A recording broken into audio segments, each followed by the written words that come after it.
Quelque part sous le granit du Gotthard en Suisse, il existe un endroit qui, en principe, ne se visite pas. Un lieu tenu secret pendant des années par la Confédération helvétique. Aujourd'hui, celui qui en détient les clés, c'est cet ingénieur, un spécialiste du renseignement militaire. En 2001, il a racheté ces couloirs humides pour les transformer en véritable coffre-fort. Visite inédite de l'ancien bunker du Conseil fédéral helvétique, construit en 1941.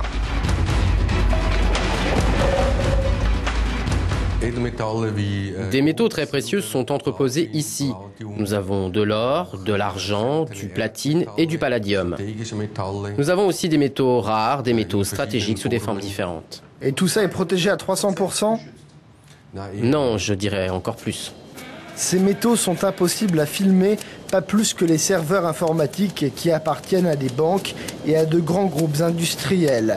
Ils contiennent des données ultra sensibles. Dans cette forteresse, les employés n'ont pas le droit de dire où ils travaillent. Pour tourner des images, il faut signer un accord de non-divulgation des données sensibles. Je pense que c'est vraiment l'endroit le plus sûr sur Terre. Aucun événement naturel ou criminel ne peut avoir d'influence sur nous.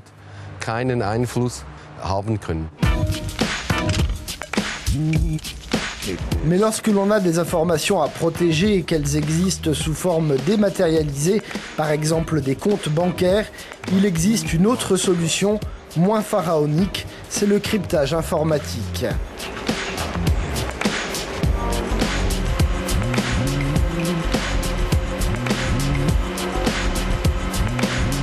Nous entrons chez ID Quantique. Cette entreprise genevoise travaille notamment pour une dizaine d'États étrangers. Elle commercialise le NEC Plus Ultra de la protection virtuelle, la cryptographie quantique. Cette technologie s'appuie sur le monde de l'atome, dans le rôle principal des particules de lumière appelées photons. Ils transportent l'information, mais sont fragiles comme des bulles de savon.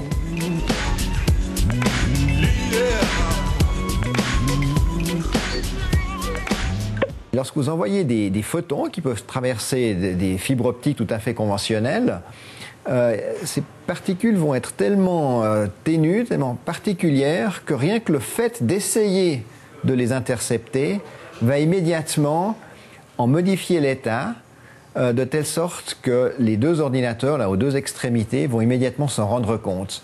Donc, si jamais une tierce personne essaye d'intercepter cette clé de codage, les deux ordinateurs vont s'en rendre compte et vont simplement ne pas s'en servir. Même si elle reste à perfectionner, la cryptographie quantique représente une révolution.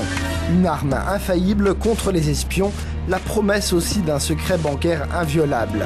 Mais éradiquer définitivement la menace cybercriminelle passera aussi par des mesures plus simples. C'est pas parce qu'une entreprise aura crypté tous ses liens qu'elle pourra se dire je suis complètement sécurisé.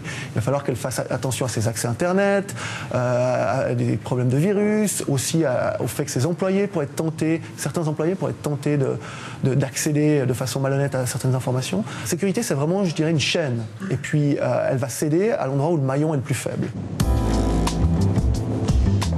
Face à la multiplication des attaques, la protection de l'information représente en 2011 un marché en pleine croissance.